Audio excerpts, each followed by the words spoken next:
자, 안녕하세요. 광유쌤입니다.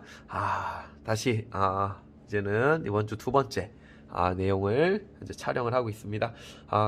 아까는 오전에 촬영했고요. 지금 오후입니다. 오후에, 사회경제적 민족운동이라는 이름으로, 요 20년대, 많은 일단 단체나 어떠한 운동 같은 활동 같은 거를 좀 정리를 할 건데 내용이 좀 많습니다. 아마 일제시대 때 그 맨 처음 했던 내용만큼 요 아마 이 가득 찰 것 같아요. 가득 찰 것 같은데 우선은 일단 20년대 되면 문화통치입니다. 문화통치기이기 때문에 문화통치라는 이름으로 일제가 이제는 그 10년대와 다르게 많은 단체나 뭐 운동 같은 걸 좀 허용을 합니다. 그렇기 때문에 이런 시점에서 많은 단체들이 나올 수밖에 없었고, 또 20년대 같은 경우는 사회주의가 전 세계적으로 유행을 합니다. 그건 당연히 또 우리 한반도에서도 마찬가지겠죠. 또 이제 사회주의 진영들이 또 어떠한 운동을 했었고, 또 이제 이 두 계열들이 또 합쳐지게 되는 신간이라는 단체는 또 어떤 배경이 나왔고, 또 결국 이 신간회가 진상조상단을 파견하는 광주학생 항일운동은 또 어떻게 나왔는지, 이런 것들이 지금 요 46강에 담길 사회경제적 민족운동이라는 주제하에서 담길 내용이 되겠습니다. 내용이 많으니까 바로 들어가도록 할게요. 자, 제가 지금 두 계열을 일단은 나눴습니다. 하나는 실력 양성 운동 계열이 하나 옆에서 이제 정리가 될 거고요. 그 다음에 사회주의 진영도 사회운동이라는 거에서 이렇게 이제 또 사회운동이 나옵니다. 우리는 이 실력 양성 운동 계열은 그 일제시대 되기 전에 애국 계몽 운동이라고 해서 보안의 헌정연구회, 대한자강의 신민회 기억나시죠? 요쪽 계열이 뿌리입니다. 그래서 더 올라가면은 저기 급진계합파 해갖고 뭐 저기 갑신정변 세력들, 독립협회 세력들 여기입니다. 그러니까 실력 양성 운동 개혁은 그러니까 전에 알던 먼저 선실력 후 독립 사회 진화론을 자신들의 그러한 이념을 삼았던 사람들이고, 그래서 애국계몽운동 계열과 마찬가지로 경제활동, 뭐 교육활동, 그 다음에 언론활동 이런 걸 통해서 우리가 실력을 키우자, 이러한 주장을 하고 그걸 또 일제시대 때 운동을 펼치게 됩니다. 그래서 이 대개는 이 민족주의 계열, 우리가 역사계에서는 한국사람 우파라고 합니다. 이 민족주의 계열에서 실력 양성 운동을 전개를 하고요. 이에 비해서 이제 20년대 되면 이제 사회주의가 저희 조선 땅에서도 이제 유행을 하게 되고, 요 사회주의 진영은 그래서 쟁의라고 해서 우리가 파업입니다. 쉽게 말해 오늘 파업인데, 이 쟁의 활동, 그러니까 농민운동이나 노동운동이 전형적인 그런 쟁의의 모습을 보여주고요. 그 밖에 뭐 청년운동, 소년운동, 여성운동, 형평운동을 위해서 정리하는 건데, 그러한 것들을 좀 대개는 사회주의 진영 계통에서 많이 요 운동에 좀 빠져들게 됩니다. 그래서 그냥 제가 이렇게 편의상 나눴습니다. 자, 그러면 실력 양성 운동부터 이제 전개를 할게요. 자, 그럼 첫 번째 이제 20년대 일제시대 때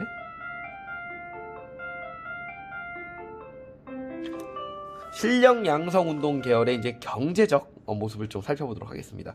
자, 우리가 그 43강이었나요? 맨 처음 일제시대 공부했을 때 1910년대 해사령이 허가제가 됐다가 20년대 해사령이 신고제가 됐죠. 그래서 해사령이 폐지됐다고 해도 맞는다고 했고요.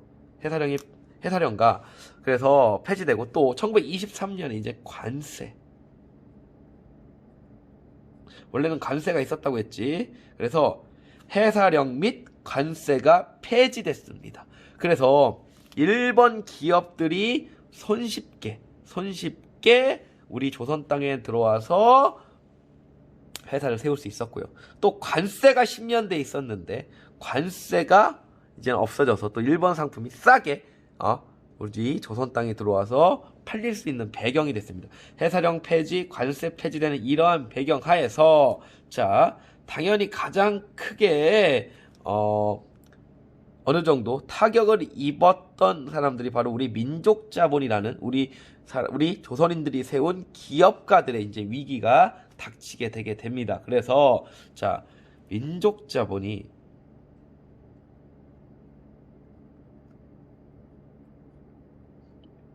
큰 위기에 빠지게 되고, 당시 대표적인 민족 자본으로서는 그 평양 메리아스 회사라고 해서 이 산업 자본으로서는 평양 메리아스 회사라고 있었고, 그 다음에 그 경성 방직이라고 해서 이런 또 그 김성사라는 사람이거든요. 그다음에 나중에 이제 고려대학교를 아마 인수할 겁니다. 그 보성학교였고, 그 전에는. 그 다음에 동아일보도 세우는데 했던 이 김성수, 이런 사람들이 대표적인 민족 자본이었고요. 이런 사람, 이 계열들이 이제 위기를 겪게 되니까, 자, 이걸 타개하기 위해서 나온 게, 자, 그 유명한 물산장려 운동입니다. 자, 물산장려 운동. 그러니까 이게 국채보상운동하고 비교해서 문제가 출제될 수가 있고요. 국채보상운동보다 조금 수능이나 모의고사에 나올 수 있는 가능성 조금 떨어지긴 한데, 여하튼 물산장려운동 제가 빨간색으로 썼습니다. 자, 그래서 이 물산장려운동은 쉽게 말해서 우리 거 쓰자는 거. 우리 거. 그러니까 이런 일본 상품들이 싸게 들어오니까, 일본 회사들로 막 들어오니까 우리 국산품 써달라 해갖고 나름 폭발적으로 이 운동이 확산되게 됩니다. 그래서 평양, 원래 자, 키워드 보면은 요게 시작은, 자, 평양에서 시작됩니다. 평양에서 시작됐고, 대표 인물이 조만식이야. 그리고 이거 구호도 있었습니다. 국채부상운동은 구호는 없었어요. 그냥 금주 금연하자. 그래서 우리 빚 갚자는 거고, 구호는 없었고, 근데 요 물산장려운동은 구호가 있었습니다. 조선 사람, 조선의 것. 우리가 만든 것, 우리가 쓰자.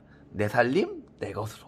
그래서 이런 구호들이, 내 살림, 내 것이 가장 유명하죠. 이런 구호들이 나오게 되었고요. 그래서 우리 이 운동을 전개를 하는데, 결론적으로 얘기하면은, 자, 이게 큰 성과는 거두지 못했습니다. 일단 일제가 또 우리 물건 쓰는 거 별로 탐탁지 않았겠죠. 민족자본이 성장하는 거. 그러니까 큰 성과를 거두지 못했고, 그리고 가장 이게 중요한 게, 누가 이거를 격렬하게 비판하냐면은 사회주의 계열.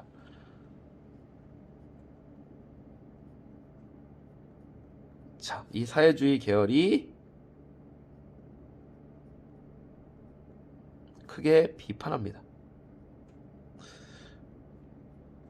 자, 그래서 사회주의 계열은, 이거는 결국은 이 운동이 성공하면은 이거 부르주아, 자본가들, 민족자본들, 니들이 결국은 이득이지, 우리 같은 노동자나 농민들, 이런 민중들한테는 아무런 이득이 되지 않는다. 그래서 이 계급적 의식을 감춘 채 너희들은 자본가들의 이득만 되는 거 아니냐. 그리고 결국은 또 물산장려 운동하니까 국산품 가격들이 상승하게 됩니다. 당연히 수요가 많으면은 가격은 뛸 수밖에 없죠. 그러니까 이러한 사회주의 계열이 격렬한 비판을 받으면서 물산장려 운동은 이렇게 마감을 하게 됩니다. 가격도 뛰게 되고요, 현실적으로. 자, 요게 내용이 되겠습니다. 국채부상운동하고 비교하면 국채부상운동은 대구, 주요 인물은 뭐 양기탁, 뭐 서상돈, 김광재 같은 경우고, 통감부의 방해와 비판, 그 다음에 또 하나 국채부상운동은 대한매일신보 등 언론단체가 지원했다. 이런 것들 여러분들이 많이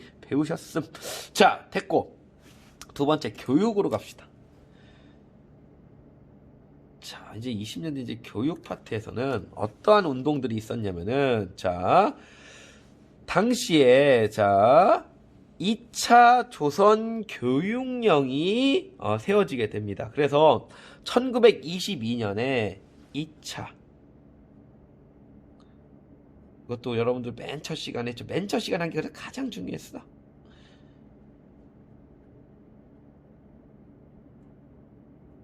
자, 그래서 2차 조선 교육령이 생기게 1922년에 되게 되는데, 이때 2차 조선 키워드 기억나셔요? 일본인과 그 다음에 일본과 조선의 학제가 갖게 됐습니다. 1차 조선교육 때는 조선인들에 대한 고등교육도 막았고요. 그 다음에 초등교육 같은 경우는 조선인들 4년, 일본인들은 6년 배웠습니다. 6년. 그러니까 훨씬 더 교육의 기회를 일본인들한테 많이 주는 교육령이었는데, 1차는. 근데 2차 조선교육령 때 갖게 했단 말이야. 갖게 했는데 문제는 대학 설립 규정까지도 고등교육까지도 학제상에서는 넣습니다. 학제상에는 넣었는데 만들어주진 않은 거야. 그러니까 대학을 가고 싶어도 못 가는 겁니다. 대학을 가고 싶어도 못하니까 설립을 안 해준단 말이야. 그러면 우리가 돈 모아서 세우자 해갖고 자 나왔던 게 밀립대학 설립운동. 그러니까 사립대학 설립운동이지.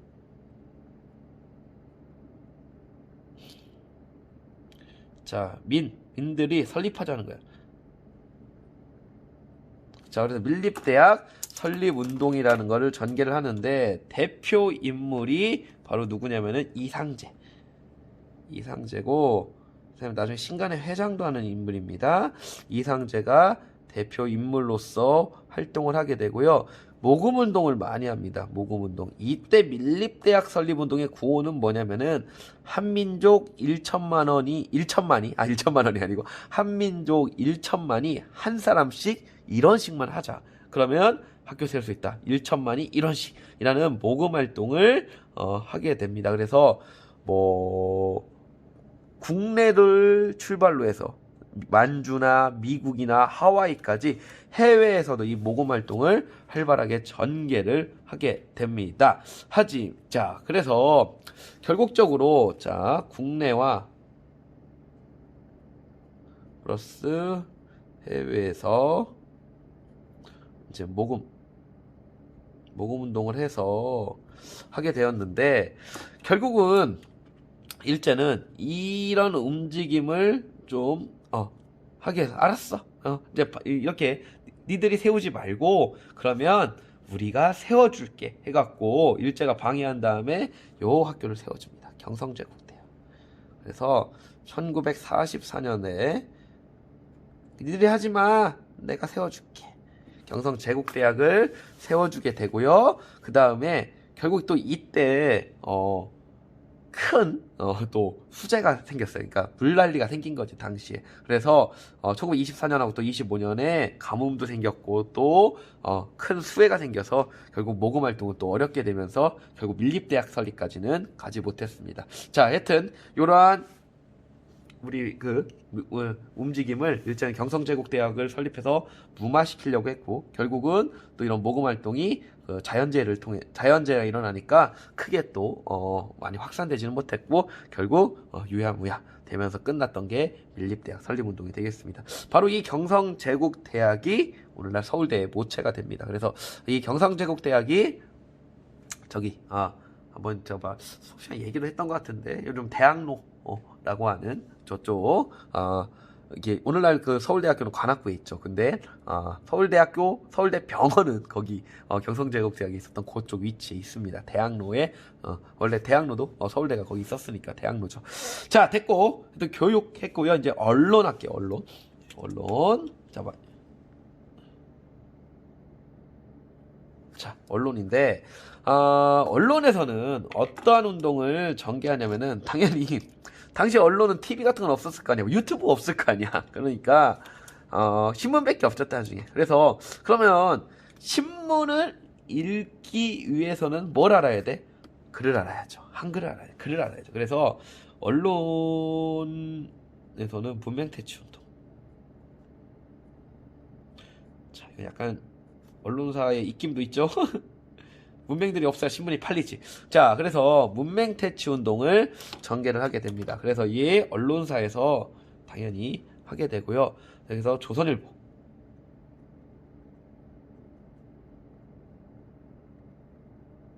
자, 조선일보는 무슨 문자보고 운동. 자, 조선일보는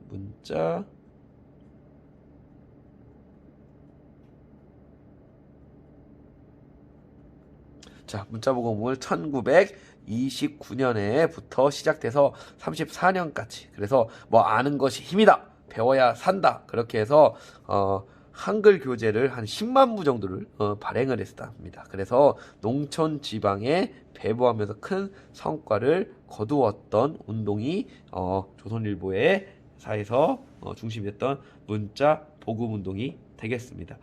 자, 그리고 그러면 조선일보가 있으면 이제 동아일보도 있죠. 동아일보 같은 경우는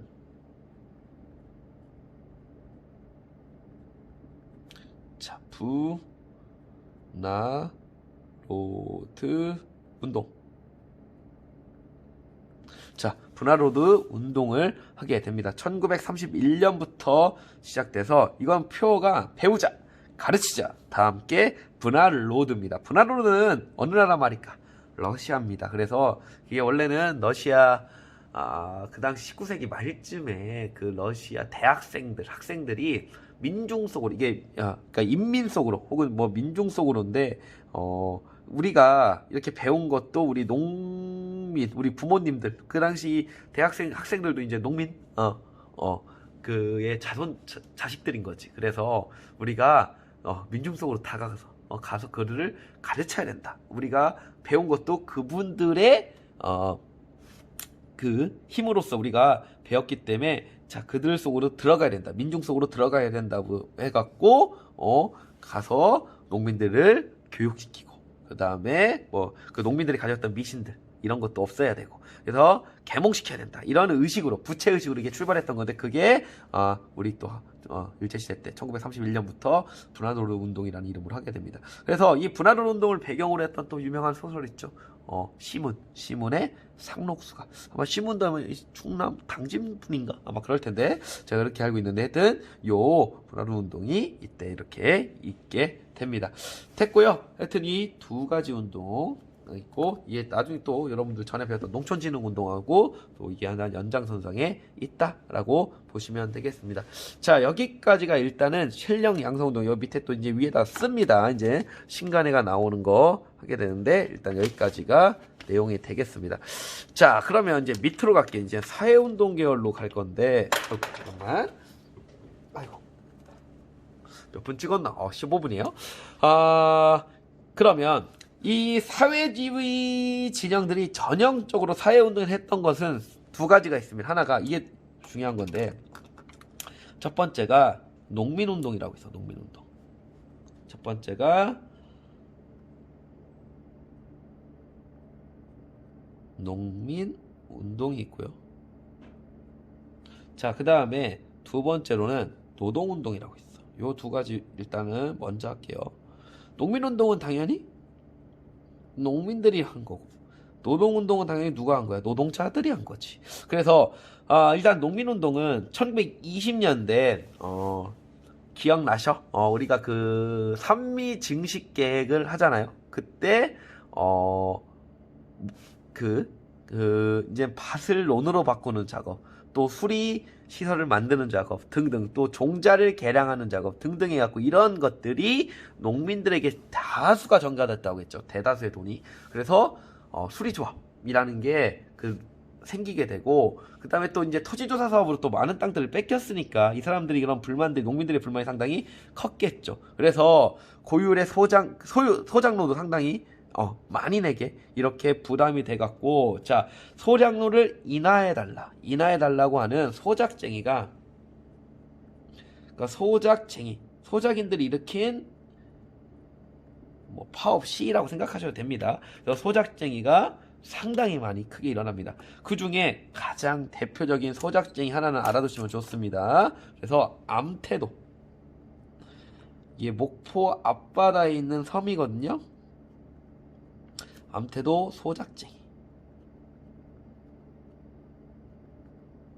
소작쟁이라고 해서 요것이 1923년에 시작돼서 23년 그래갖고 자, 이 암태도 소작쟁이가 되게 됩니다. 결국 이거 성과 있습니다. 그래서 근데 이 소작인 왠지 일본 사람 같이 아니야. 우리 조선인입니다. 문제철이라는 지주, 아마 교과서에 그 사료가 나올 텐데 이 사람이 아마 뭐 소작료를 거의 70에서 80%를 받았을 거야. 그러니까 40% 인하해달라는 거니까 그것도 많죠. 근데 너무 이 사람이 악덕하게 가져가니까 요거에 대한 그 운동을 전개를 했습니다. 그래서 교과서 보시면 그 사료 있고요. 그래서 40% 내려줄 걸 요구하고 그래서 목포까지 나가갖고 당시 암태도 주민들이 단식 투쟁을 해서 결국 1년 이상 23년부터 시작돼 24년까지 해갖고 결국은 성공을 하게 됩니다. 자, 요게 암태도 소작쟁이가 되고 노동운동을 볼게요. 노동운동인데 원래는 여기서 잠깐 정리할게. 그 노동자와 원래 농민 둘이 합쳐갖고 조선 노농 총 동맹이라고 해서 1924년도에 노동자와 농민들이 함께 만들어낸 단체입니다. 그래서 24년도에 조선 노농촌농맹이 생겼다가 27년도에 요 두 단체가 분리됩니다. 무슨 얘기냐면은 노동자랑 농민이 코드가 늘 맞진 않을 거 아니야. 농민 같은 경우는 농사지을 그 시기가 있고, 그 다음에 노동자는 뭐 그런 시기는 없잖아요. 그러니까 또, 뭐 각자 또 요구하는 바는 다르고요. 그래서 이게 27년도 조선 농민총동맹, 그 다음에 조선 노동자 총동맹, 노동총동맹 이렇게 해서 27년도에 분리가 또 되는 거 한번 좀 말씀을 드렸고요. 그리고 이 노동쟁이의 가장 대표적인 게, 자, 또 하나 기억하면 좋습니다. 원산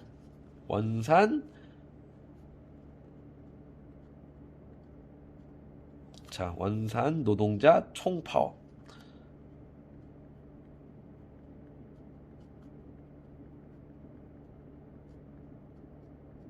요게 29년도. 요게 당시 대표적인 노동운동의 모습이 되겠습니다. 그래서 이 당시 원산 지역에 이제 노동자들이 파업을 일으켰는데, 이거는 국제적인 또 연합 전선까지 만들어지게 됩니다. 그래서 당시에 또 일본인 노동자들도 도와줘요. 그러니까 이 마르크스가 만국의 노동자여 단결하라. 그러니까 이 노동운동이나 같은 경우는 노동자들이 함께 파업하지 않으면 실패할 수밖에 없습니다. 왜냐면은 노동자 내가 이걸 안 했어. 근데 다른 노동자 들어가서 일을 해. 그러면은 뭐 이 운동은 실패할 수밖에 없으니까. 그래서 이게 연대 뭐 이렇게 함께 하는 건데, 여하튼 원산 노동자 총파업이 1929년도에 또 있고, 가장 대표적인 일제시대 때 노동쟁이의 사례가 된다고 좀 알아두시면 좋을 것 같습니다. 두 가지 대표적으로 보시면 되고요. 자, 그래서 이 암태도 소작쟁이, 원산 노동자 총파업, 이때까지만 해도 노동운동과 농민운동은 생존권 투쟁이었어. 이 두 사례는 다 생존권이야. 그러다가 30년, 이게 봐봐, 이렇게 해서 이제 30년대로 이제 넘어가냐면은, 자, 30년대 이후가 되면 이제는 이런 생존권 투쟁에서 이제는 점차 변화가 되게 됩니다. 그래서 이제는 항일, 일본의 항거하고 항일 민족운동, 그러니까 정치적 투쟁으로 요 노동운동, 농민운동이나 노동자운동이 이제는 변화가게 됩니다. 그래서 이제는 그전까지는 그래도 소작쟁이나 노동자 파업 같은 게 절대 불법은 아닙니다. 그러니까 합법적 공간에서 있다가 30년 이제 항일 민족으로 되게 되니까 이제 정치운동, 그 다음에 비합법적 운동의 모습이 생기게 된다까지 좀 보시면 되겠습니다. 자, 그래서 농민운동 같은 경우는 이제는 식민지 지주대를 철폐해야 된다. 그 다음에 노동운동 같은 경우는 자본가를 타도해야 된다. 일제히 이런 것으로 변화를 하게 되고, 이게 항일 민족운동까지 연계됐다. 이런 것도 하나 20년대와 30년대 이후에 약간의 변화된 이런 모습이라고 할 수가 있습니다. 자, 그러면 이게 대표적인 쟁의 운동의 사례가 되겠고요. 자, 그러면 나머지 이제는 운동을 좀 정리를 할 텐데, 우선은 청년운동, 부탁해. 또 청년운동 교과서에 있는 겁니다. 그냥 시험제는 거의 잘 안 나와요. 자, 수능에서는 거의 안 나오고 100% 안 나오고, 거의 100% 표현은 그렇다. 1% 99% 안 나오고, 하여튼 청년운동으로서는 조선 청년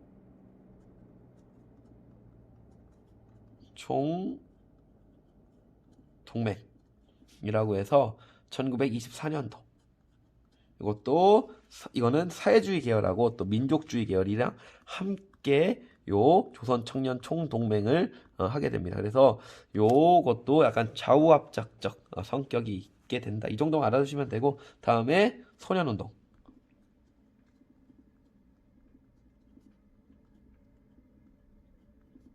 자, 소년운동 하면은 바로 방정환이죠.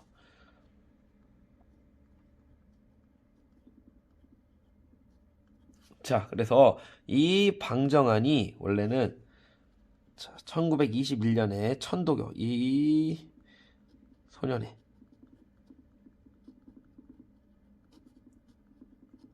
자, 그래서 천도교 소년회라는 조직을 1921년에 만들고요. 이 방정환은 원래 이 동학이 종교화가 된 게 천도교거든요. 그래서 동학의 3대 교주였던 손병희의 사위입니다. 사위였고, 하여튼 동학, 인내천, 널 하늘 아래 있는 모든 사람은 평등하다. 누구도 평등하다. 어린이도 평등하다. 해갖고, 하여튼 어린이라는 그 단어 자체로 이 방정환이 만든 거고요. 그 다음에 어린이날도 이 방정환이 만들죠. 그래서 또 잡지 제목 자체가 어린이입니다. 어린이라는 잡지로 발행하고, 원래는 어린이날이 그래서 방정환이 만들 때는 5월 1일이었습니다. 그러다가 5월 첫째 주 일요일 날로 고정시켰다가 이제 해방 이후에는 5월 5일 날로 어린이날이 확정이 되게 됩니다. 자, 하여튼 방정환 우리가 왠지 좋아하죠. 어린이날 하니까. 그래서 방정환 또 이런 인물이 되겠고요. 자, 다음에 이제 여성운동입니다. 여성운동은 좀 기억을 하셔야 되는데, 자, 여성운동하면 바로 요 단체 기억을 하세요. 근우회라고 있어. 근우회. 자, 근우회라는 여성단체가 있고, 이거는 왜 중요하면 이게 신간의 자매단체입니다. 그러니까 이것도 원래는 그 여성단체 중에 절대 불러도 돼. 대한애국 부인회라고 해서 우익단체랑 자익단체였던 조선여성동호회라는 단체가 있었습니다. 이 두 단체가 합작해갖고 근우회라는 조직이 만들어지게 됩니다. 그래서 1927년에 근우회가 만들어지게 되고, 27년. 우리는 이거를 신간의 자매단체. 자, 신간의 자매단체라고 불러주게 됩니다. 하여튼 근우회도 신간회와 연계해서 수능에도 나올 수도 있습니다. 잘 알아두시면 되겠습니다. 다음에 형평운동 있어. 형평운동, 저번 모의고사에도 나왔던 거지. 형평운동. 자, 그래서 이 형평운동 같은 경우는 조선 형평사.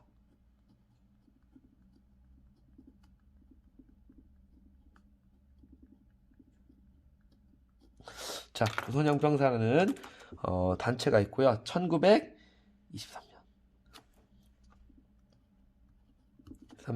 백정들이 만들어서, 당시 백정들이 이런 백정들의 차별 대우를 조금은 막기 위해서 바로 이 형평운동, 조선형평사라는 조직이 만들어지게 됩니다. 그리고 이게 주도됐던 지역이 경상남도 진주 지역에서 이게 시작되게 됩니다. 그러니까 신분제는 없어졌는데 이 백정에 대한 그 차별대우는 여전히 잔존했단 말이야. 그래서 일제시대 때 이 호적에 이 백정 출신이면은 붉은 점을 표시했답니다. 그래서 이것이 또 알잖아, 저 사람이 백정 출신이었다는 거. 이런 케이스가 백정들이 이걸 모여서 했고, 결국은 진주에서 불면서 전국적으로 확대를 했는데, 결국은 이제 30년대쯤 되면은 이게 또 이 단체 역시도 약간 이익 집단으로 이렇게 변질하는 이러한 모습도 살펴볼 수 있는데, 그건 뭐 중요한 게 아니고, 하여튼 형평운동 하면 백정, 조선 형평사까지 보시면 되겠습니다. 자, 그러면 이제 신간회가 나오게 되는데, 정말 중요한 신간회가 나오게 되는데, 이제는 기본 작업 이렇게 했고, 잠깐만. 커피 좀 한 잔 먹고. 30분 했네요.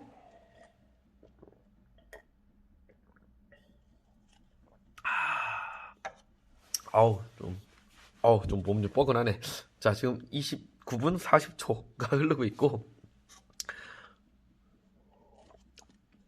자, 이제 신간회를 향해 가겠습니다. 자, 여기까지 일단은 또 단체 했고요.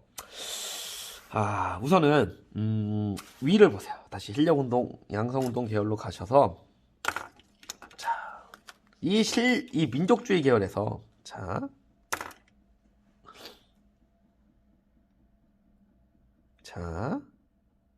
이제 어떻게 주장하는 애들이 생기냐라는 거죠. 자, 아이고. 여기서 하나 좀 알아주시게, 자치론을 주장하는 애들이 생겨. 자치론. 민족주의 계열에서 자치론을 주장하는 사람이 생기는데, 뭐냐면 자치론은 일제의 지배를 인정하자는 거야. 대표적인 인물이 이광수. 아까 대한민국 임시정부에서 독립신문 주필했던 사람, 그 다음에 썼던 이 이광수가 또 채린이라는 사람이 있습니다. 채린. 이런 사람들. 이 채린 같은 경우는 민족대표 33인 중에 한 명이었던 인물인데, 얘들이 자치론을, 잠깐만요. 자치론을 주장을 합니다. 자치론. 그래서 일제의 지배를 인정하고 그 하에서 우리가 나가야 될 길을 모색하자는 겁니다. 그러니까 지배를 인정하는 하에서 자치적인 의회를 구성하자. 총독부의 지도 아래. 이런 자치론이 대두됩니다. 일제 문화 통치의 성공 사례죠. 이런 친일파들이 이제 순응하는 이런 애들이 생기게 되는 거고, 대표적으로 이광수, 채린이고, 이광수가 원래는 이 사람이 이제 국내로 들어옵니다. 임시정부 활동을 마치고 돌아와서 1922년에 민족적 개조라는 걸 써요. 그래서 개조, 우리 민족은 게으르다는 거야. 선천적으로 게으르고 개조, 고쳐야 된다는 겁니다. 고쳐야 된다는 거야. 그래서 일제한테 많이 배워야 돼. 일본인들도 배워야 되고, 우리는 식민지 당하는 게 어떻게 보면 맞을 수도 있다. 뭐 이런 논리까지 펼치게 되는 거야. 그러다가 24년에 자치론을 본격적으로 주장했던 게 민족적 경륜이라는 거야. 민족적 경륜. 이 교과서에도 요 사료가 있을 겁니다. 민족적 경륜이 어떤 내용인지는 한번 여러분들이 살펴보시면 되겠고, 그래서 민족적 경륜이라고 해서 우리가 그 자치론 얘기를 하는 겁니다. 이 아에서 우리가 자치적으로 활동할 수 있는 길을 모색해야 된다는 거야. 자, 이 내용이 나오니까 민족주의 계열 하에서도 이 자치론을 반대하는 애들이 이제 생기게 되는 겁니다. 민족주의 계열에서 이제 분열을 하는 거야. 그래서 우리가 요 자치론을 따르는 민족주의 계열 애들을 뭐라고 하냐면 타협적, 일제와 타협한다고 해서 타협적 민족주의자라는 이름을 붙여줍니다. 얘들은 타협적 민족주의라고, 우리는 얘들과 다르다 하면서, 자, 얘들을 민족주의 내에서, 자, 얘들을 자치론을 반대하면서 우리는 일제한테 타협하지 않는다는 비타협적 민족주의자들이 생기게 되는 거지. 대표 이상제. 이 사람도 신간의 회장으로 들어가게 되고, 그 다음에 뭐 안재홍 이런 사람들이 이 비타협적 민족주의자의 대표적인 인물이 되겠습니다. 자, 이해 가시죠? 요들이 이제는 일단은 하나의 민족주의 계열이 생기게 됩니다. 자, 그럼 밑으로 다시 갈게. 밑으로 가셔서, 자, 1925년에 제가 계속 강조하는 법이 하나 있어. 치안 유지법이 제정된다고 했어. 요 치안 유지법의 제정은 이런 사회주의 계열이 활동하는데 상당히 제약을 받게 됩니다. 그래서 결국은, 자, 다시 요 치안 유지법으로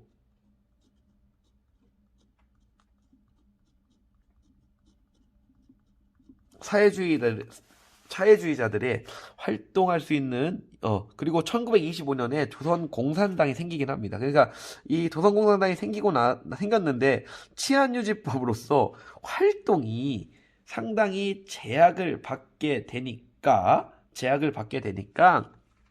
야, 그럼 우리가 어떻게 활동을 해야 될까? 어떻게 활동할까 하는 이 내부에서 합법적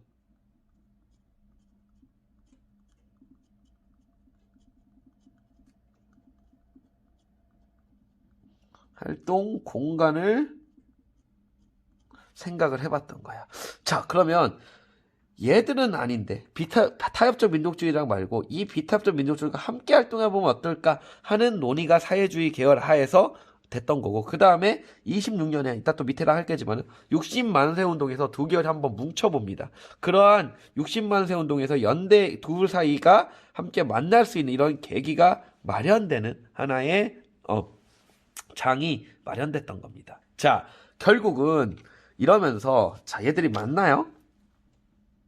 만나는데 아직 신간에 나오기 전이에요. 자, 그래서 1차적으로는 조선 1926년 7월 달에 조선 민흥회라는 조직이 창립됩니다.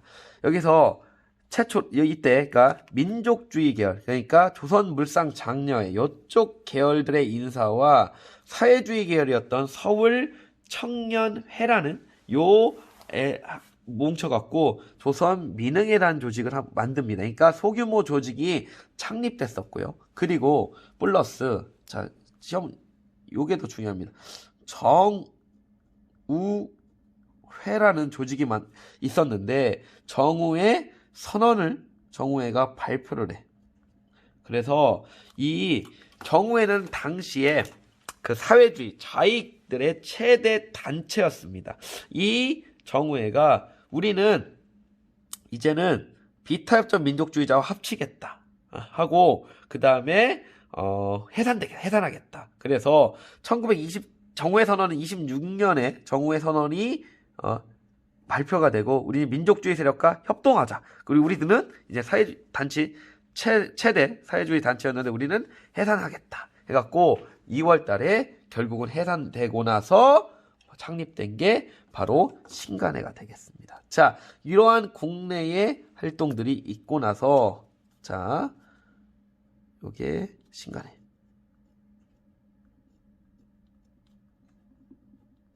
자, 27년도에 만들어져서 이게 31년도에 없어지게 되고요.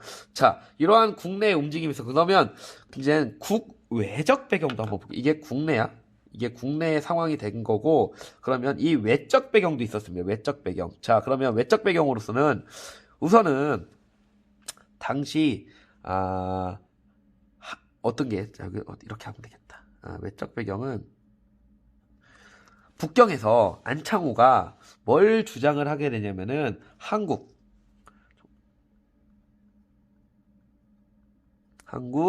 독립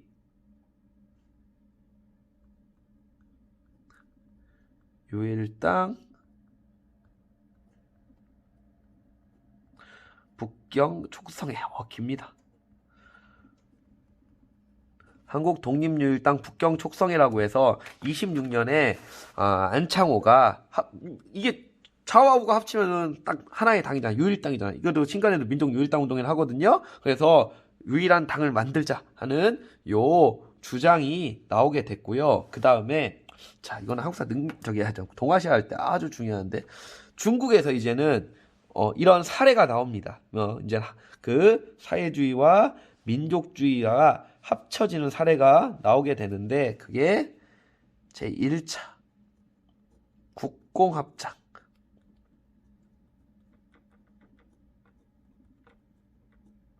자, 그래서 1차 국공합작이라고 해서 국은 국민당, 그러니까 순원이 이끌었던 이 국민당, 여기가 우파고요.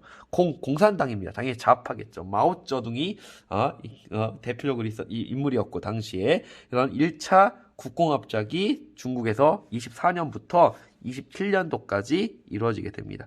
그리고 이렇게 이런 또 공산당 이 사회주의 인사들이 움직일 수 있었던 건 또 당시 코민테른이라고 해서 국제공산당 연합인데 여기서도 합치자. 당시에 사회주의 계열이 상당히 좀 퍼지긴 했지만은 민족주의 계열보다는 힘이 좀 적었거든요. 그래서 당시 그 사회주의가 그 지역에 자리 잡기 위해서는 민족주의 계열과 어떤 협력은 필수다 해갖고 이러한 그 코민테른이 또 국제공산당 연합에서도 합쳐라 하는 또 지시가 또 있었습니다. 이러한 배경에서 이제는 자 이건 국내 국외적 배경에서 신간회가 나오게 되겠습니다. 자 그러면 밑으로 가서 이제는 신간회를 내용을 갖다 정리를 할게요. 자 그러면 자 이렇게 밑으로 갈게. 신간회.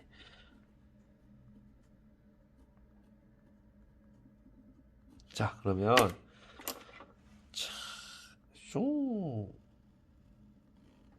자 일단은 신간회랑 신민회랑 좀 비교해서 좀 보실 필요가 있습니다. 보실 필요가 있고 우선은 요 단체 같은 경우는 합법적이야.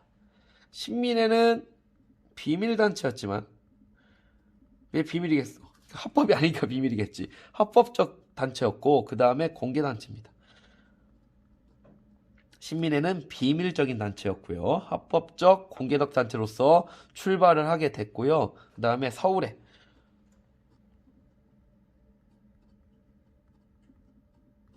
서울에 신간회 본부가 있었습니다. 본부에 설치했고 전국에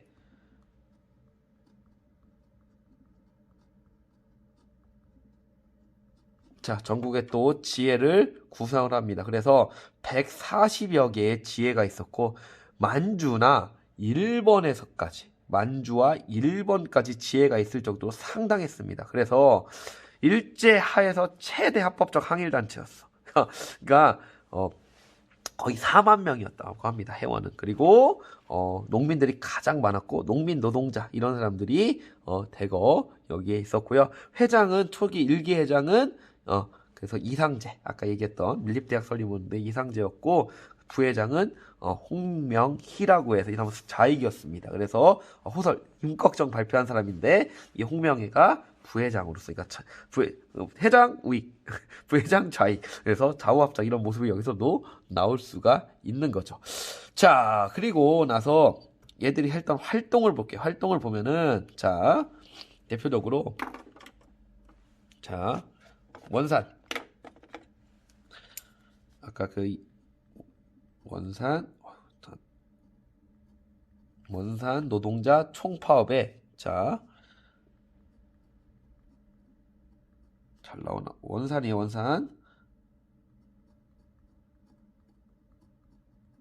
노동자 총파업에 지원을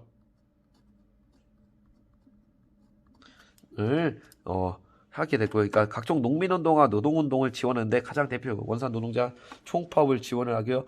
자 빨간색입니다. 가장 또 모의고사 답 잘 나오는 거 광주 학생 항일운동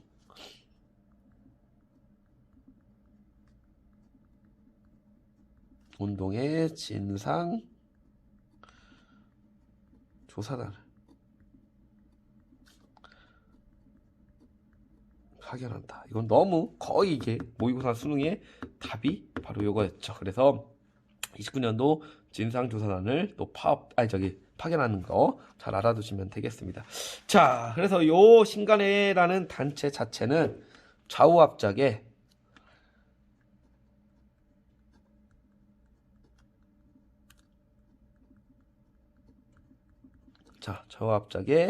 민족 협동전선. 좌우합작의 민족 협동전선으로서의 역할을 했고요. 그 다음에 전에 아까도 말씀드렸다시피 민족 유일당 운동을 했던 요게 신간회가 되겠습니다. 자, 됐고 그러면 이게 어떻게 없어지는 건지. 신간회는 해체라는 표현은 안 쓰고 해소라는 표현을 씁니다. 해소. 그래서 해체는 완전 없어지는 거고 해소는 발전적으로 없어진 걸 해소라고 하는데 무슨 차이인지는 뭐 그냥 얘들은 해소라고 주장을 하는데 우선은 지도부가 첫 번째 해소의 이유는 그 지도부가 우경화됩니다. 무슨 소리냐면은 그 새롭게 이제는 1931년도에 그 지도부가 뽑힙니다. 그래서 김병로라고 하는 사람이 이제는 회장을 맡게 되는데 요 김병로가 그 약간 그 뭐랄까 좀 그 자치론자와 어느 정도 그 연결되는 그러한 것들이 좀 알려졌습니다. 그래갖고 당시 좌익 중심 좌익들 같은 경우는 상당히 이거에 대한 반발을 또 하게 됐고 이 신간회 같은 게 전국 지회는 대다수가 좀 약간 좌익 계통들이 장악을 하고 있는데 김병로가 완전 우익 약간 우쪽 인사이니까 이 약간 코드가 서로 맞지 않았던 겁니다. 그래서 이 지회에서 상당히 많이 반발을 하게 됐었고 자 그 다음에 일제히 탄압 역시도 신간회가 점차 커지게 되고 광주학생 항일운동 진상조사단까지 파견하니까 결국은 이 진상조사를 하기 위한 민중대회를 좀 얘들이 크게 좀 한번 하려고 했는데 결국은 이 민중대회를 개최를 하지 못하게 됩니다. 또 일제 이런 반대로 그래서 이게 또 해소의 하나의 원인이 되겠고요. 그 다음에 결국 또 이제 코민테른 아까 얘기했던 국제공산당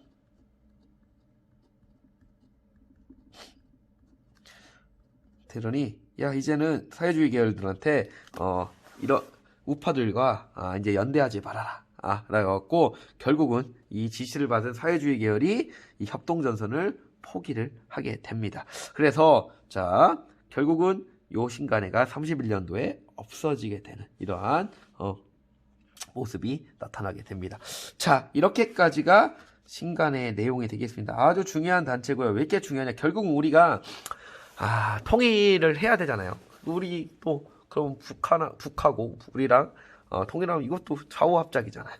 그 다음에 민족이 이러한 사례들이 일제시에 있었다는 게 상당히 강조가 되고요. 여러분들이 잘 보시면 되고요. 또 신간회가 그 강령이 있습니다. 강령 사료 잘 나오니까 좀 살펴보시면 됩니다. 그래서 3가지 강령이 있는데 우리는 뭐 정치적 경제적 각성을 촉구함, 우리는 단결을 공고히 한다, 우리는 기회주의를 일체 부인한다. 이게 신간의 3대 강령인데요. 그것도 한번 사료로서 살펴보시면 좋을 것 같습니다.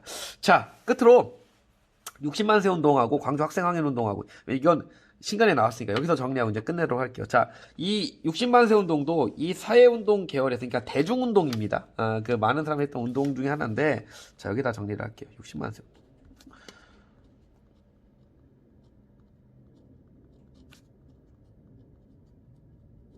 자, 60만세 운동 1926년.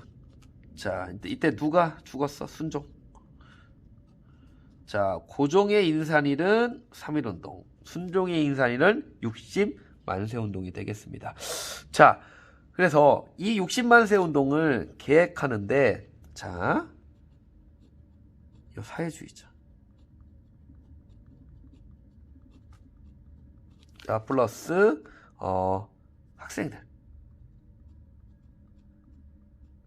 학생들이 주도를 하게 되고요. 결국 요 사회주의와 학생들 그 다음에 또 민족주의 몇몇 단체들이 요 60만세 운동을 같이 이렇게 준비를 하게 되는데 사전에 발각돼도 이게 막 이렇게 활발하게 활동하지는 못했지만은 사회주의자들이 결국 요게 자 둘이 뭉쳤다는 거 그 다음에 민족주의적 단체들도 여기에 어느 정도 합류했다는 것 자체가 결국은 사회주의자와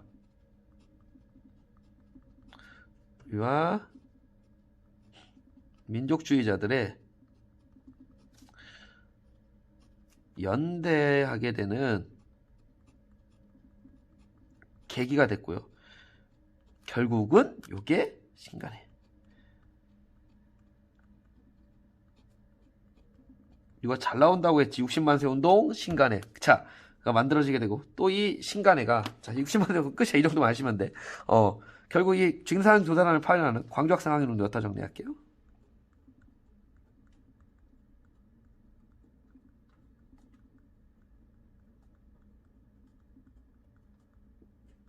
자, 광주학생 항일운동인데 1929년. 자, 아시다시피 자, 이 운동 같은 경우는 그 29년도 그 아침 기차를 타고 등굣길에 일본 학생이 우리 조선인 여성을 무술짓을 한 거지. 그걸 보고 또 격분한 이 조선인들과 싸움이 붙었던 거죠. 싸움이 붙었는데 거의 인원수는 일본 애들이 많았대요. 한 싸웠는데 근데 우리 한일전 하면 지지 않아야죠. 하여튼 그리고 또 우리가 또 떡대도 크고 몸집도 크고 해서 또 때렸겠지. 결국은 근데 이거 단초를 적용한 일본 애들은 처벌하지 않고 그 다음에 이제 조선인들만 세게 또 처벌하게 되니까 이게 학생운동이 전국적으로 일어나게 됩니다.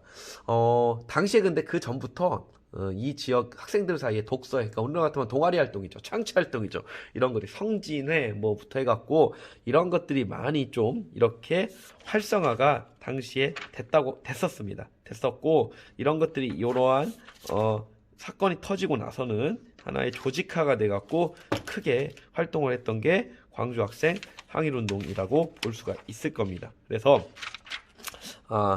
이런 거 보시면 되고 결국 신간회가 우리 조선인들이 너무 크게 더 처벌을 받으니까 진상조사단까지 파견을 하게 되고 자 결론적으로 얘기할게요. 이거는 3.1운동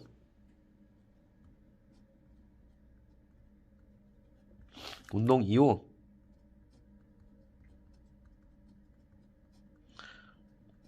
최대의 저항운동이었고 자 저는 결국 이것도 전국적으로 확산됩니다.